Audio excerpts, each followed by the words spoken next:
চাচি, আপনার বাড়ি কোথায়? আচ্ছা, আগে তো এক জায়গা থেকে আপনারা টিসিবির মাল নিতেন, এবার তো এই চাপাতলি খেলার মাঠে আসছে, এই জায়গায় মাল নেওয়ার যে আপনাদের মাল বিতরণ করার যে ব্যবস্থা করছে, এটা কি ভালো হয়েছে? কেন কেন ভালো হয়েছে?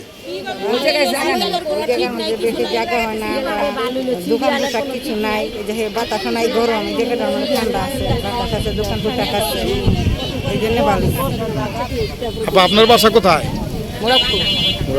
আগে তো আপনারা একটা জায়গা থেকে টিসিবির মাল নিতেন, এবার নিতেছেন এই চাপাতলি খেলার মাঠে, এটা কি ভালো হয়েছে? এটা ভালো হয়েছে। কেন ভালো হয়েছে আপনি কেন মনে ওই জায়গায় চিপাচিপি জায়গা আর দোকান পাশ কিছুই নাই, কিছু যে কিনা খামো ওই জায়গাটাও নাই, অনেক কষ্ট হয় আমার।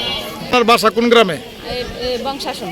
বঙ্গশাসন। আগে তো এক জায়গা থেকে আপনারা টিসিবির মাল নিতেন, এখন আসছেন এই চাপাতলি খেলার মাঠ, এখানে কি ভালো হয়েছে? মোটামুটি ভালো হয়েছে না, জায়গা আছে, মানে বাতাস আছে, দোকান পেটে আছে, কিছু খাইতে গেলেও খাওয়া যায়। তাহলে আপনারা বলতেছেন যে আগের চেয়ে এখানে হওয়াতে ভালো। তাহলে আপনারা আগামী দিনে কি চান, এখান থেকে বিতরণ হোক?